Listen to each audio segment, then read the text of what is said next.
Hello, good morning, students. Today in 12th class physics, we are starting a new topic, optical instruments. Optical instruments में हम लोग जो पढ़ने वाले हैं, we'll be studying about simple microscope today, and we'll be trying to understand कि microscope, telescope ये कैसे वर्क करते हैं. तो ऑप्टिकल इंस्ट्रूमेंट्स किस लिए यूज होते हैं? These are used for viewing objects. अलग अलग टाइप के ऑब्जेक्ट्स को देखने के लिए हम लोग अलग अलग टाइप के इंस्ट्रूमेंट्स का यूज करते हैं. जैसे एग्जांपल के लिए बहुत बहुत छोटी चीज़ों को देखने के लिए, बहुत माइन्यूट चीज़ों को देखने के लिए हम लोग माइक्रोस्कोप का यूज करते हैं. अब हम लोग कुछ छोटे ऑब्जेक्ट्स को जिनका साइज बहुत जो ज़्यादा छोटा है उनका साइज भी डिफाइन करने के लिए अभी हम लोग इस इंस्ट्रूमेंट के टर्म्स में बात करते हैं. कोई भी चीज़ अगर बहुत छोटी है तो अभी हम लोग कहते हैं माइक्रोस्कोपिक, है ना. तो अब हम लोग इसमें ऑप्टिकल इंस्ट्रूमेंट्स एक्चुअली स्टार्ट करने के पहले कुछ कॉन्सेप्ट्स अभी हम लोग बता रहे हैं. सबसे पहला कॉन्सेप्ट बच्चों विजुअल एंगल. अब इसमें ये चीज़ आपने ऑब्जर्व की होगी कि suppose if you are standing on high rise building, आप किसी बिल्डिंग में बहुत ऊंची बिल्डिंग पर कहीं पर खड़े हुए हैं, है ना. तो अगर आप ह्यूमन बींग्स को देखो तो ह्यूमन बींग्स का जो साइज है वो बहुत छोटा समझ में आता है. ऐसा तो नहीं है कि ह्यूमन बींग्स का साइज चेंज हो गया. जो भी चीज़ें आपको ऊपर से दिख रही है, if you are trying to observe objects from a very high altitude then the objects appear to be very small. तो क्या उनका साइज छोटा हो गया? Has the size reduce? No, the size has not reduce but the distance has increase. अब उन्हीं objects के पास में अगर आप चले जाओगे, if you move towards the object, it will be found that the same objects which were appearing to be very small now appear to be very large. और वो बहुत बड़ी समझ में आएंगी. तो अब हम लोग इसमें कहते हैं कि the perception of size of the object, perception बोल रहे हैं, एक्चुअल साइज की बात नहीं कर रहे. एक्चुअल साइज तो कभी चेंज नहीं होता. ये पेन जो है अगर आप यहाँ से देखो and if you are viewing it से फ्रॉम 200 मीटर्स, दोनों में साइज में अंतर समझ में आएगा. If you are viewing this pen from a very large distance then this appears to be very very small. Pen जो पकड़े हुए हैं उसका भी साइज बहुत छोटा समझ में आएगा if the object is very large, है ना. तो अभी हम लोग कहते हैं the perception of size of the object is due to visual angle. The angle subtended by the object, the angle subtended by the object at the eye. Eye पर जो एंगल बन रहा है उसको अभी हम लोग विजुअल एंगल बोलेंगे. अब इसमें आई का जो स्ट्रक्चर है बच्चों वो ऐसा कुछ है, स्फेरिकल शेप है. इसमें यहां कहीं पर एक कॉन्वेक्स लेंस है. कॉन्वेक्स लेंस जिसकी फोकल लेंथ चेंज हो सकती है. This is the convex lens of the eye. Eye के स्ट्रक्चर में हम लोग बहुत डिटेल में नहीं जा रहे and will be having a separate class for that. इसमें अभी हम लोग ये कहते हैं कि सपोज ये इसकी प्रिंसिपल एक्सिस है, ये वाला पोर्शन जहां पर इमेज फॉर्म होती है this is termed as the retina. Retina कह सकते हैं बच्चों स्क्रीन है जहां पर चीजों जो भी ऑब्जेक्ट्स अभी हम लोग देखते हैं उनकी इमेज अभी हम लोग बनती है ना. तो ये कॉन्वेक्स लेंस जो है this is a varying focal length. Focal length बच्चों इसकी चेंज होती रहती है ना. और चेंज करने के लिए सिलियरी मसल्स रहते हैं ऊपर जो इसके साइज को कंट्रोल करते हैं. कभी कभी ये लेंस बहुत पतला हो जाता है, कभी ये this becomes more round sort of shape, है ना. कभी ये बहुत पतला रहेगा और कभी ये बहुत ऐसा कुछ रहेगा. तो अभी हम लोग ये कहते हैं कि फोकल लेंथ इसकी चेंज कर सकते हैं, चेंज होती रहती है, हम लोग चेंज नहीं करते. दूर के ऑब्जेक्ट्स को देखना है तो भी इमेज यहाँ स्क्रीन पर बनेगी रेटिना पर, और पास के ऑब्जेक्ट्स को देखते हैं तो उनकी भी जो इमेज बनती है वो आई की स्क्रीन पर बनती है. आई का जो साइज है अप्रॉक्सीमेटली बच्चों 2.5 सेंटीमीटर, है ना. 2.5 सेंटीमीटर, अबाउट एन इंच इसका साइज है. और इसमें इमेज डिस्टेंस, अब इसको थोड़ा सा सोच कर देखना कि इमेज डिस्टेंस बच्चों फिक्स है. इमेज डिस्टेंस जो है ये फिक्स है. तो अभी हम लोग बोलते हैं 1/f is equal to what, 1/v minus 1/u. Image distance इस फोकल लेंथ से इमेज की जो डिस्टेंस बन रही है वो फिक्स है. तो अभी हम लोग बोलेंगे अगर ये फिक्स है तो ऑब्जेक्ट डिस्टेंस चेंज करने पर, ऑब्जेक्ट डिस्टेंस को चेंज करने पर क्या चीज चेंज होगा? फोकल लेंथ चेंज हो जाएगी. मतलब पास के ऑब्जेक्ट को अगर आप देखोगे तो यू कम रहेगा, फोकल लेंथ चेंज हो जाएगी. और if you increases, if you are trying to view very large distant objects, तो भी अभी हम लोग बोलेंगे इसका जो u अगर बढ़ेगा तो f की वैल्यू फिर से चेंज हो जाएगी. So this eye lens has the property of changing its focal length according to the object which is being viewed. आप जिस प्रकार के ऑब्जेक्ट को देख रहे हो, अगर आप पास की चीजों को देख रहे हो तो फोकल लेंथ कुछ और होगी, और दूर के ऑब्जेक्ट्स को अगर आप देख रहे हो तो फोकल लेंथ चेंज हो जाएगी, है ना. तो अब इसमें अभी हम लोग ये कहते हैं कि suppose this is the object, ये बच्चों कोई ऑब्जेक्ट है और इसका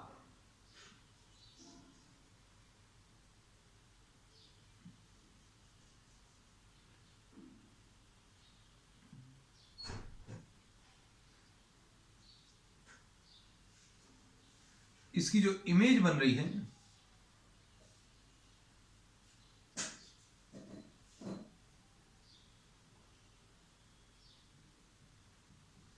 रेटिना पर, यहां कहीं पर इमेज बन रही, this is the image which is found and this is the angle which is subtended by the object. तो देखो इमेज का जो साइज है बच्चों ऐसा कुछ है. अब इसी ऑब्जेक्ट को अगर आप पास में ले आए, आई के पास में, इसी ऑब्जेक्ट को अगर आप पास में लेकर आ जाए, size of the object is still the same, object का साइज चेंज नहीं हुआ, लेकिन इमेज जो रेटिना पर बनेगी वो देखना, the size of the image has change. अब हम लोग बोलते हैं सपोज बच्चों ये ए बी है और सपोज ये ए डैश बी डैश है. तो अभी हम लोग बोल रहे हैं ए बी जब है तो इसकी जो इमेज बन रही है ऐसी कुछ बनेगी, A1 B1 यहां कहीं पर. जब ए डैश बी डैश है तो बच्चों ये कितना आ जाएगा, ये ए डैश एंड बी डैश. तो इसकी इमेज बच्चों इतने साइज की बन रही है, इसकी इमेज बच्चों ये छोटे साइज की. So as the object is brought closer, object को अगर आप पास में लेकर आओगे तो अभी हम लोग कहते हैं इमेज का साइज बढ़ जाता है, which is as seen by the eye. Eye जैसा किसी ऑब्जेक्ट को देख रही है वो साइज चेंज होता है जैसे जैसे आप ऑब्जेक्ट को पास में लेकर आते हैं, है ना. तो अब हम लोग ये बोलते हैं, ध्यान से सुनना, अब आई के पास में लाने पर क्या चीज चेंज होगी बच्चों. इसमें आई के पास में अगर लेकर आए तो ये जो एंगल आई पर बन रहा था, इस ऑब्जेक्ट का आई पर जो एंगल बन रहा था, और अब इसी ऑब्जेक्ट का आई पर जो एंगल बन रहा है, दिस चेंजेस. तो यही अभी हम लोग बोला, the angle subtended by the object, the angle which is subtended by the object at the I, if it changes then we say the size as it is seen by the eye also changes. Object का size actual में change नहीं हो रहा, लेकिन जैसा भी हमें दिख रहा है. तो अभी हम लोगों ने ये लिखा है कि परसेप्शन ऑफ साइज, अब ये लिख देना है, the perception of size of the object is due to the visual angle.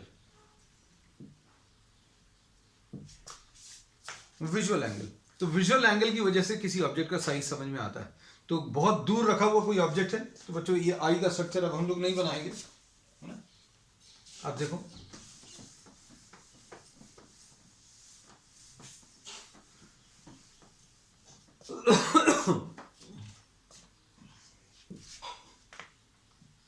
suppose this is the object and this is the eye position. The angle alpha is small at very large distance,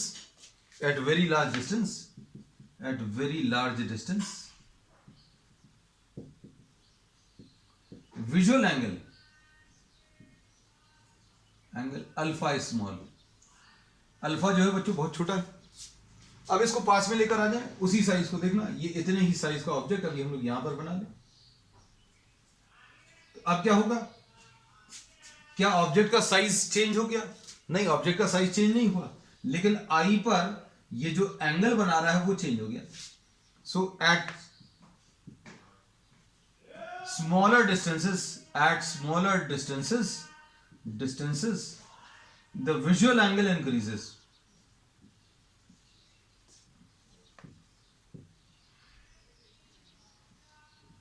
And the object appears to be larger. Object बच्चों कैसा समझ में आता है? ज्यादा बड़ा समझ में आता है.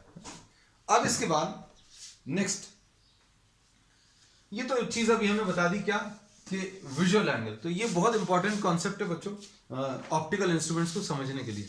तो ऑप्टिकल इंस्ट्रूमेंट्स में अभी हम लोगों ने ये बोल दिया कि जितने भी ऑप्टिकल इंस्ट्रूमेंट्स हैं they try to increase the visual angle.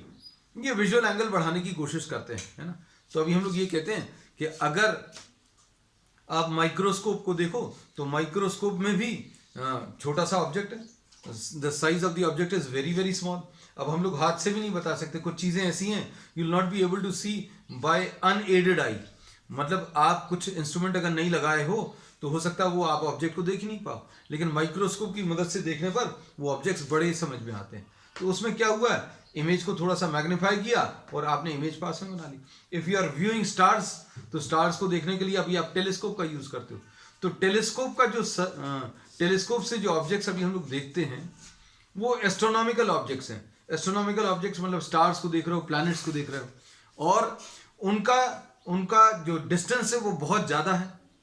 उनका साइज कितना है, द साइज में be running into lakhs of kilometers, thousand and lakhs of kilometres.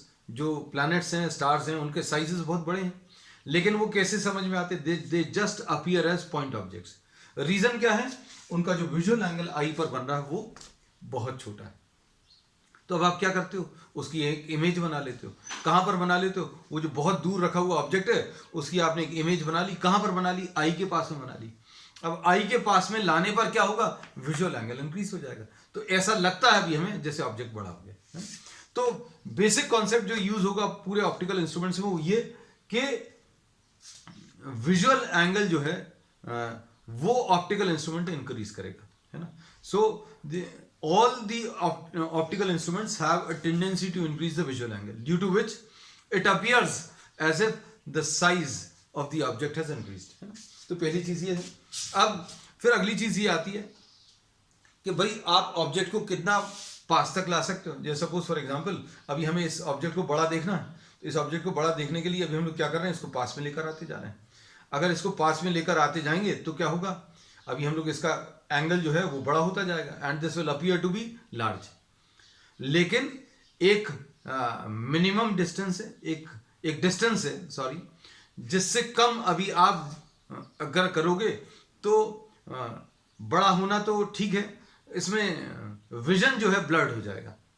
Suppose if you are trying to read any book, है ना, बुक को अगर आप पास में लेकर आओगे तो अल्फाबेट्स उसके थोड़े बड़े दिखने लगेंगे, और पास में लाओगे थोड़े और बड़े देखेंगे, and the distance can be reduced to some definite value.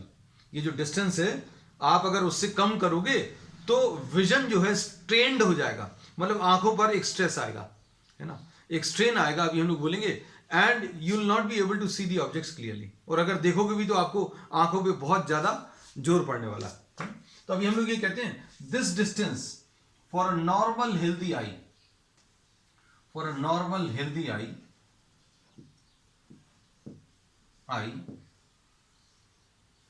the least distance of distinct vision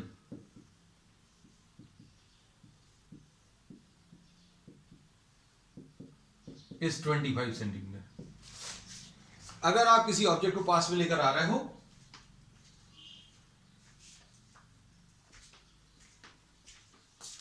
अगर आप किसी ऑब्जेक्ट को पास में लेकर आ रहे हो तो क्या होगा, विजुअल एंगल इंक्रीज होगा, और विजुअल एंगल इंक्रीज होगा तो ऑब्जेक्ट का साइज बड़ा समझ में आएगा.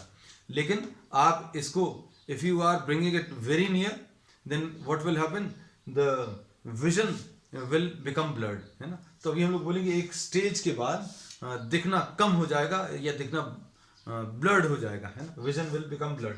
And for a normal healthy I this minimum distance,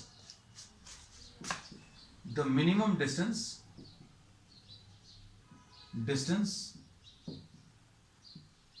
up to which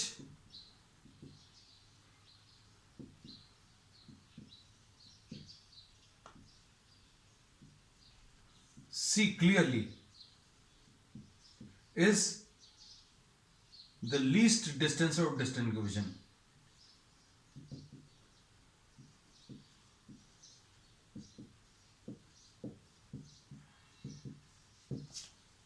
and this is how much 25 centimetre.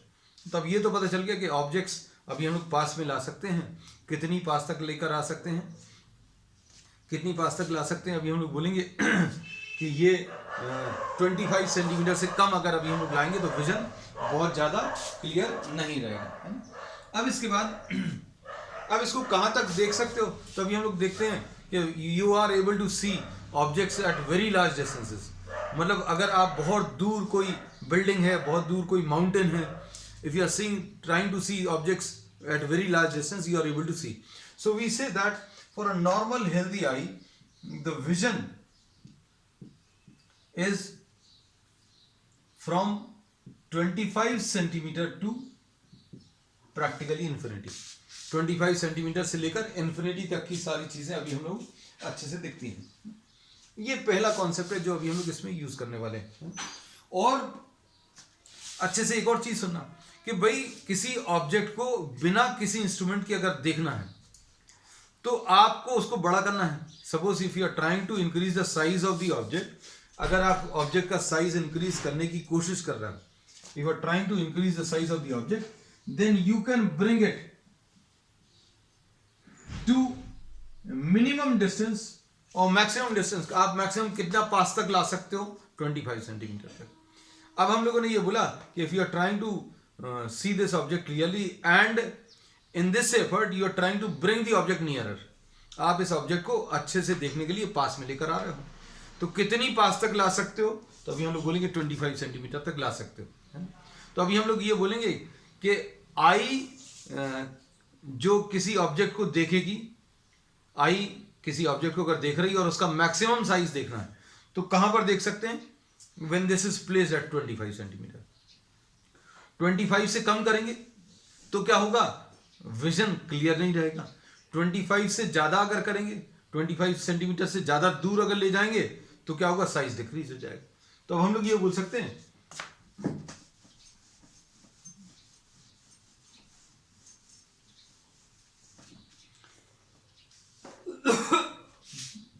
The maximum size of objects seen with an unaided eye। unaided मतलब बिना किसी मदद के, और naked eye। maximum size of object seen with unaided eye or naked eye is when the object is placed at capital D। Distance अगर smaller than 25 centimeter है, vision is not distinct, blurred हो जाएगा, ठीक है। और distance अगर बच्चों distance greater than 25 अगर है, then what happen, visual angle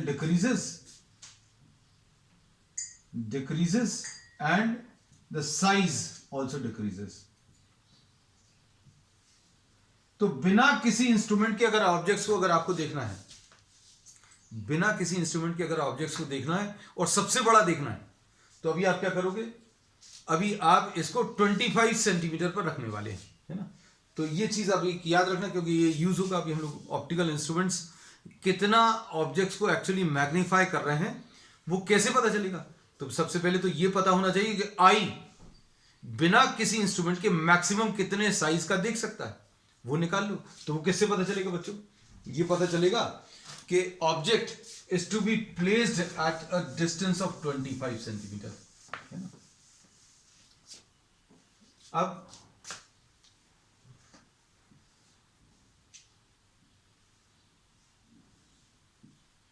this is unaided आई, यानी without instrument,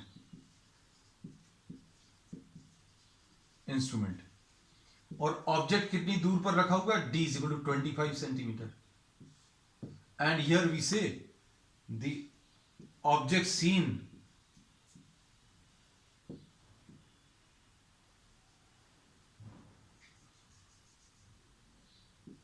is of maximum size as seen by the eye. ठीक है, ये कॉन्सेप्ट बच्चों याद रखना, ये बहुत इंपॉर्टेंट है क्योंकि सारे ऑप्टिकल इंस्ट्रूमेंट्स में यूज होने वाला है.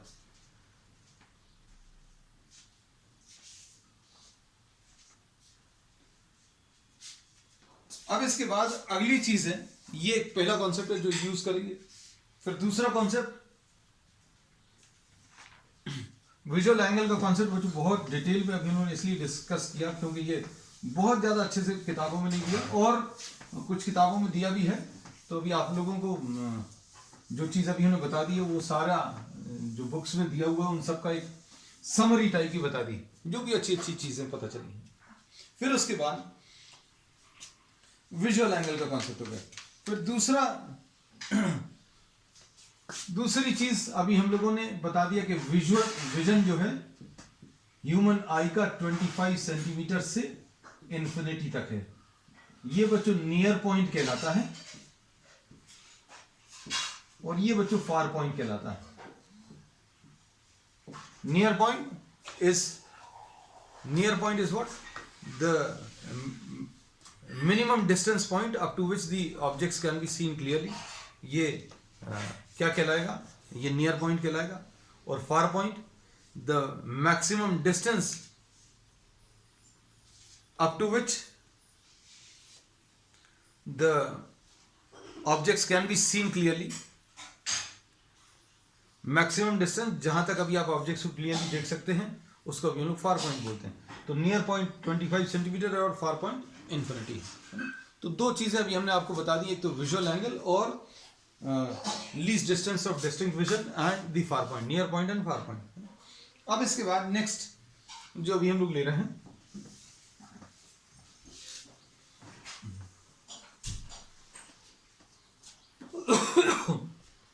अभी हम लोग ले रहे हैं अपर्चर. इसका भी बच्चों इंपॉर्टेंट यूज है ऑप्टिकल इंस्ट्रूमेंट्स में. अभी हम लोग कहते हैं aperture is what the size of the lens. Size of the lens मतलब अभी हम लोगों ने ये बताया था, अगर आपके पास smaller size, suppose for example अगर आप किसी लेंस को यहां से देखें, यहां से देखेंगे तो ये कैसा समझ में आएगा, ये ऐसा कुछ समझ में आएगा. और इसको यहां से देखोगे तो कैसा समझ में आएगा, this will be the diagram. तो ये जो डायमीटर है, इसका जो साइज है, दिस इज द अपर्चर. ये अपर्चर है, द साइज और द डायमीटर है ना, इसको अभी हम लोग अपर्चर बोलते हैं. अब हम लोग ये बोलते हैं कि if the objects are very near, then पास के ऑब्जेक्ट्स को अगर आप देख रहे हो तो पास के ऑब्जेक्ट्स को देखने के लिए अभी हम लोग बोलते हैं sufficient amount of light is coming. जैसे सपोज फॉर एग्जांपल अगर कोई बहुत छोटी चीजें भी हैं पास में हैं और अगर आप इतने डिस्टेंस से अगर आप देख रहे हो तो sufficient amount of light is coming. बहुत दूर से अगर कोई चीज है, बहुत दूर की चीज अगर उसको देखना है, if you are trying to view very large distant objects, बहुत दूर की चीजों को अगर देखना है तो उधर से अमाउंट ऑफ लाइट जो आ रही है वो बहुत कम है. तो has this any relation with aperture? तो yes, there is a relation. We say that the amount of light which is coming from a nearby object is sufficient enough, therefore we prefer smaller aperture lenses. हम लोग छोटे size के lenses prefer करते हैं. क्यों? क्योंकि object बहुत पास में है और इसमें sufficient amount of light is entering. Focal length का भी कंसिडरेशन रहता है, वो अभी हम लोग बाद में लेंगे, है ना. अब फिर दूसरी चीज है, अगर आप दूर के ऑब्जेक्ट्स को देख रहे हो तो दूर के ऑब्जेक्ट से बहुत दूर अगर ऑब्जेक्ट है, जैसे suppose if you are trying to view planets, है ना, प्लैनेट्स को या स्टार्स को देखने की कोशिश करोगे तो डिस्टेंस बहुत ज्यादा है और amount of light which is coming to us is very small. So to gather maximum amount of light what we try to do, we try to take larger aperture lenses, है ना. तो smaller aperture कहां पर use करते हैं ये याद रखना. स्मॉल अपर्चर पास के ऑब्जेक्ट्स को, छोटे साइज के लेंसेज पास के ऑब्जेक्ट्स को देखने के लिए, और बड़े साइज के लेंसेज बच्चों कहाँ, दूर के ऑब्जेक्ट्स को देखने के लिए यूज करते हैं, है ना?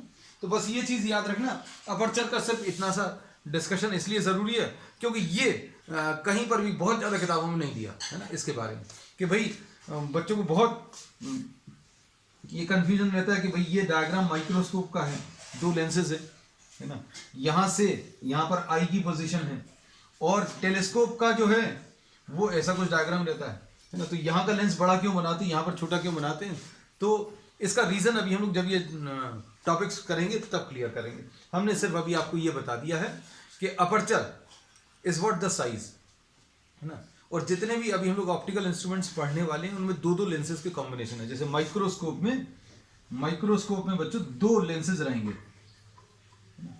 एक ये ऑब्जेक्ट की तरफ रहेगा यहां कहीं पर, और ये रहेगा आई की तरफ, और जो लेंस ऑब्जेक्ट की तरफ रहता है उसको अभी हम लोग ऑब्जेक्टिव बोलते हैं, ऑब्जेक्टिव लेंस, और जो आई की तरफ होता है उसको अभी हम लोग आई पीस बोलते हैं।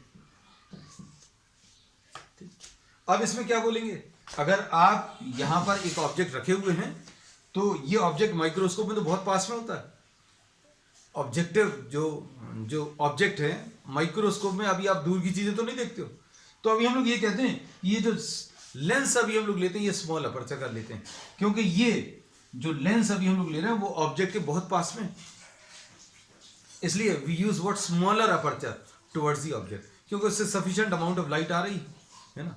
तो अभी हम लोग ये बोलते हैं कि फॉर माइक्रोस्कोप जो ये लेंस ऑब्जेक्टिव लेंस यूज करते हैं वो स्मॉलर अपर्चर का यूज करते हैं, क्यों, क्योंकि ऑब्जेक्ट पास में। इस एस्पेक्ट को अभी हम लोग जब माइक्रोस्कोप पढ़ेंगे तब और डिटेल में डिस्कस करेंगे।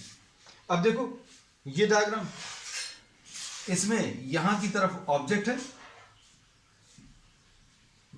और ऑब्जेक्ट बच्चों बहुत दूर है, ऑब्जेक्ट अगर बहुत दूर है तो उसकी तरफ जो ओपनिंग अभी हम लोग लेंगे, just size of the lens लेंगे वो बढ़ा लेंगे, तो ये जो लेंस है ये बड़े साइज का कहां पर लेते हैं, टेलीस्कोप में लेते हैं, ठीक है। तो अपर्चर के बारे में सिर्फ इतना डिस्कशन अभी हम लोग ले रहे हैं, बाकी जब अभी हम लोग माइक्रोस्कोप पढ़ेंगे, जब इसके डिटेल्स पढ़ेंगे माइक्रोस्कोप के और टेलीस्कोप के, तब अभी हम लोग और इस एस्पेक्ट को डिस्कस करेंगे। अब तीसरा एस्पेक्ट कैसे बोल रहे हैं अभी हम, पहला विजुअल एंगल का बोला, दूसरा अपर्चर का बोला, और तीसरा बच्चों ये बहुत बहुत इंपॉर्टेंट है, एक particular position of image formation. Convex lens में अगर आपने कोई ऑब्जेक्ट ऑप्टिकल सेंटर और फोकस के बीच में रख लिया तो क्या होगा, दिस विल फॉर्म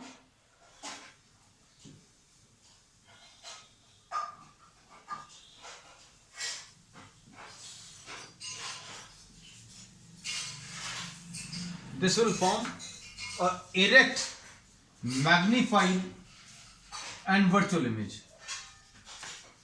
इमेजेस के फॉर्मेशन के लिए अभी हम लोग क्या करते हैं, पहली चीज light ray parallel to the principal axis. अच्छा ये दोनों अभी हम लोग फिर से बता दे रहे हैं, देखो light ray parallel to the principal axis after refraction will pass through a point which lies on the principal axis, this is focus। Parallel light ray refraction के बाद फोकस से पास हो, और ऑप्टिकल सेंटर से जो जा रही है वो अनडेविएटेड जाएगी, अनडेविएटेड चली गई। अब क्या ये आगे जाकर मिलेंगी तो ये आगे जाकर नहीं मिलेंगी, but these appear to be coming from a point behind, and this, if this is A, then this will be the image A dash, and this will be B dash। ठीक है, तो अब हम लोग ये बोलते हैं कि if the object is placed between optical center and focus, then a virtual erect and magnified image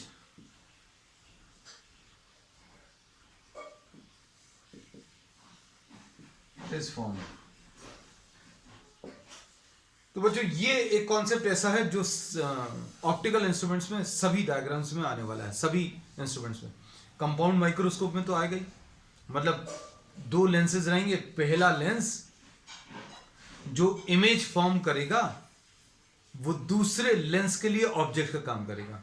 पहले लेंस ने जो इमेज फॉर्म करी वो दूसरे ऑब्जेक्ट के लिए ऑब्जेक्ट का काम करेगी। The first lens is forming an image and this image will be acting as an object for the second lens. और ये जो इमेज फॉर्म करेगा बच्चों, ये जो इमेज फॉर्म करेगा ये दूसरे लेंस की फोकस के अंदर लाई करेगा। पहले ऑब्जेक्ट ने जो इमेज फॉर्म करी वो दूसरे के फोकस के अंदर लाई करेगी, मतलब दूसरा वाला इसको ऐसे मैग्नीफाई करेगा। This will be the common feature of all optical instruments. तो ये डायग्राम भी बहुत यूज होने वाला है। तो जो जो चीजें बच्चों यूज होने वाली वो सारी चीजें अभी हमने आपको इसमें बता दी। और इसमें एक चीज और बता दें,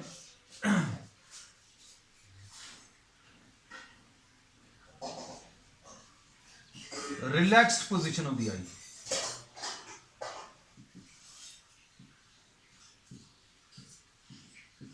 relaxed position of the eye किसको बोलते हैं बच्चों?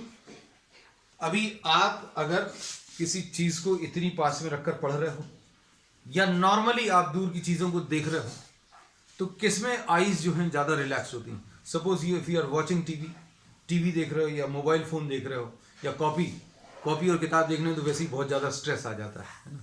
तो कॉपी किताब की बात नहीं कर रहे। If you are trying to see a mobile लगातार 1 घंटा 2 घंटा, if you are trying to work on a mobile for continuous 1 or 2 hours, लगातार 1-2 घंटे आप काम करते रहो, है ना, तो आईज विल बी स्ट्रेस्ड, है ना, बहुत ज़्यादा थोड़ी देर में थकान हो जाएगी, है ना। तो अभी हम लोग बोलते हैं दिन भर, लेकिन जब आप किताब नहीं पढ़ते हो, if you are not reading books, if you are not viewing the mobile, then your eyes do not get tired. क्यों? क्योंकि हमारी आईज की जो रिलैक्स पोजिशन है that is meant for viewing very large distant objects, मतलब दूर की चीज़ों को आप देखते रहो, कहीं पर कोई दिक्कत नहीं होने वाली। तो रिलैक्स पोजीशन क्या है आई की? When you are viewing distant objects. और स्ट्रेन्ड पोजीशन क्या है? स्ट्रेन्ड यानी आपके आंखों पे जोर पड़ने वाला position. The strained position is when you are trying to view nearby objects, है ना।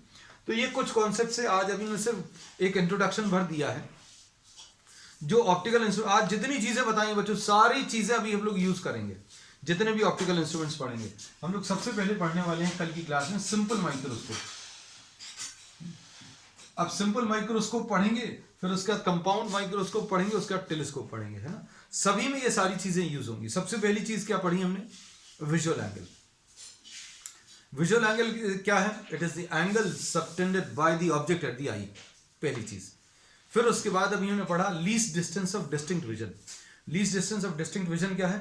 The minimum distance up to which the objects can be seen clearly.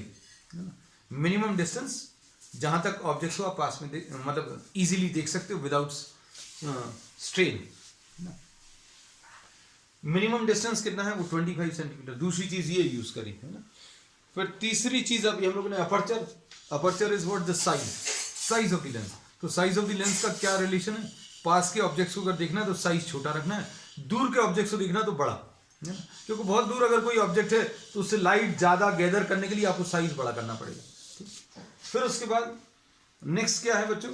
Next है ये special position of convex lens, image formation by a convex lens for the object placed between optical centre and focus.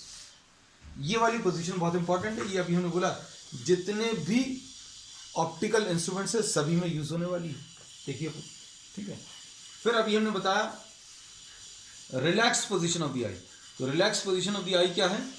I is designed for viewing distant objects. अगर आप दिन भर mobile नहीं देखें, TV नहीं देखें, किताब नहीं देखें, तो आपकी आंखें थकेंगी नहीं, you will not get tired, your eyes will not get tired, है ना। And if you are trying to see nearby objects, ये इससे समझ में आना चाहिए।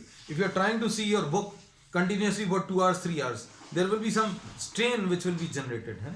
तो relax position of eye is for viewing for viewing distant objects.